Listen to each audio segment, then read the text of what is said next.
Hello friends, ಎಲ್ಲರಿಗೂ ನಮಸ್ಕಾರ. ಇವತ್ತಿನ ನನ್ನ recipe spicy and tasty north ಕರ್ನಾಟಕದ ಗದಗ್ ಸ್ಪೆಷಲ್ ಗುಂಡ್ ಬದನೆಕಾಯಿ ಬಜ್ಜಿ. ಫ್ರೆಂಡ್ಸ್, ಇದು ಸ್ಟಫ್ಡ್ ಬದನೆಕಾಯಿ ಬಜ್ಜಿ. ಬದನೆಕಾಯಲ್ಲಿ ಮಸಾಲೆ ತುಂಬಿ ಬಜ್ಜಿ ಮಾಡೋದು. ಫಸ್ಟು ಬದನೆಕಾಯಿ ತುಂಬಲು ಮಸಾಲೆ ರೆಡಿ ಮಾಡ್ಕೋಬೇಕು. ಅದಕ್ಕೆ ಏನೆಲ್ಲ ಸಾಮಗ್ರಿ ಬೇಕು ಅಂತ ನೋಡೋಣ. ಹಸಿಮೆಣಸಿನ್ಕಾಯಿ, ತುರಿದ ಒಣ ಕೊಬ್ಬರಿ, ಬೆಳ್ಳುಳ್ಳಿ, ಜೀರಿಗೆ, ಕೊತ್ತಂಬರಿ ಸೊಪ್ಪು, ಕರಿಬೇವು, ರುಚಿಗೆ ತಕ್ಕಷ್ಟು ಉಪ್ಪು ಮತ್ತು ಗುರೆಳ್ಳು ಅಥವಾ ಹುಚ್ಚೆಳ್ಳು. ಗುರೆಳ್ಳು ಅಂತಂದು ಬಿಟ್ಟು ಎಲ್ಲ ಸಾಮಗ್ರಿನ ಮಿಕ್ಸಿಯಲ್ಲಿ ಹಾಕಿ ನೈಸಾಗಿ ರುಬ್ಕೊಳ್ಳಿ. ನೀರು ಹಾಕಬಾರ್ದು. ಸ್ವಲ್ಪ ತರಿ ಆದರೂ ಪರವಾಗಿಲ್ಲ, ನೀರು ಹಾಕದೆ ನೈಸಾಗಿ ರುಬ್ಕೊಳ್ಳಿ. ರುಬ್ಬಿದ ಮಸಾಲೆನ ಒಂದು ಬಟ್ಲಲ್ಲಿ ತೆಗೆದು ಅದಕ್ಕೆ ಗುರೆಳ್ಳು ಪುಡಿ ಹಾಕಿ ಚೆನ್ನಾಗಿ ಮಿಕ್ಸ್ ಮಾಡಿ.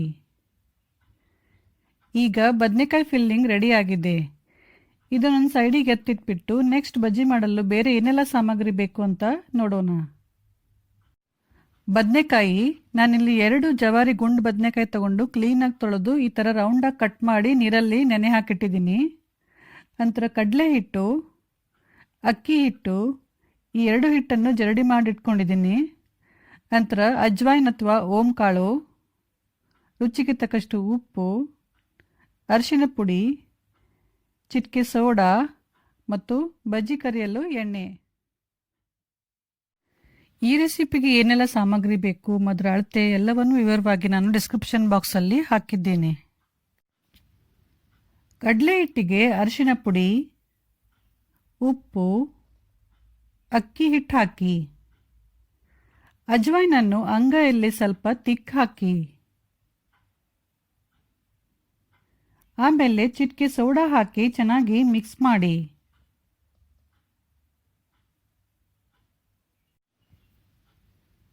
ಆಮೇಲೆ ಸ್ವಲ್ಪ ನೀರು ಸೇರಿಸ್ತಾ ಗಂಟಿಲ್ದ ಹಾಗೆ ಚೆನ್ನಾಗಿ ಹಿಟ್ಟನ್ನು ಕಲಸಿ. ಎಲ್ಲ ಒಟ್ಟಿಗೆ ಹಾಕೋಬಾರ್ದು, ನೀರು ಸ್ವಲ್ಪ ನೋಡ್ಕೊಂಡು ಹಾಕ್ಕೊಂಡು ಚೆನ್ನಾಗಿ ಹಿಟ್ಟು ಕಲಸಿ. ಬಜ್ಜಿ ಬ್ಯಾಟ್ರು ತುಂಬ ತಿಕ್ಕಿರಬಾರ್ದು ಮತ್ತು ತುಂಬ ತಿನ್ ಕೂಡ ಇರಬಾರ್ದು.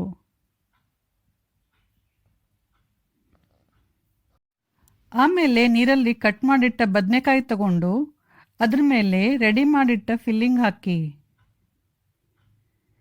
ಈ ಥರ ಕೈಯಿಂದ ಸ್ಪ್ರೆಡ್ ಮಾಡಿ. ಅದ್ರ ಮೇಲೆ ಅದೇ ಸೈಜನ್ನು ಕಟ್ ಮಾಡಿದ ಇನ್ನೊಂದು ಬದನೆಕಾಯಿ ಇಟ್ಟು ಲೈಟಾಗಿ ಪ್ರೆಸ್ ಮಾಡಿ. ಈ ಥರ ಸ್ಯಾಂಡ್ವಿಚ್ ಥರ ರೆಡಿ ಮಾಡಿಟ್ಕೊಳ್ಳಿ.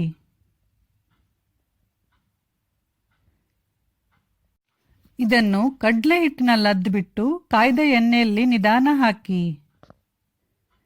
ಗ್ಯಾಸನ್ನು ಸಿಮ್ಮಲ್ಲಿ ಇಟ್ಬಿಟ್ಟು 2 ಸೈಡ್ ಚೆನ್ನಾಗಿ ಫ್ರೈ ಮಾಡಿ.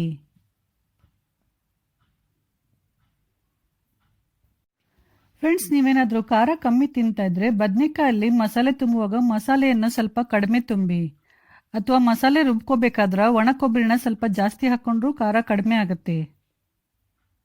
ಸೊ ಫ್ರೆಂಡ್ಸ್, ಈಗ ಸ್ಪೈಸಿ ಆ್ಯಂಡ್ ಟೇಸ್ಟಿ ಬದನೆಕಾಯಿ ಬಜ್ಜಿ ರೆಡಿ ಆಗಿದೆ. ಇದನ್ನು ಟೊಮೆಟೊ ಸಾಸ್ ಜೊತೆ ಸರ್ವ್ ಮಾಡಿ. ಈ ರೆಸಿಪಿ ಇಷ್ಟ ಆದರೆ ಲೈಕ್, ಶೇರ್, ಕಮೆಂಟ್ ಮಾಡಿ. ಹಾಗೂ ನಮ್ಮ ಚಾನಲ್ ಪಾಕ ಶೃಂಗಾರವನ್ನು ಸಬ್ಸ್ಕ್ರೈಬ್ ಮಾಡೋದು ಮಾತ್ರ ಮರಿಬೇಡಿ. Thank you.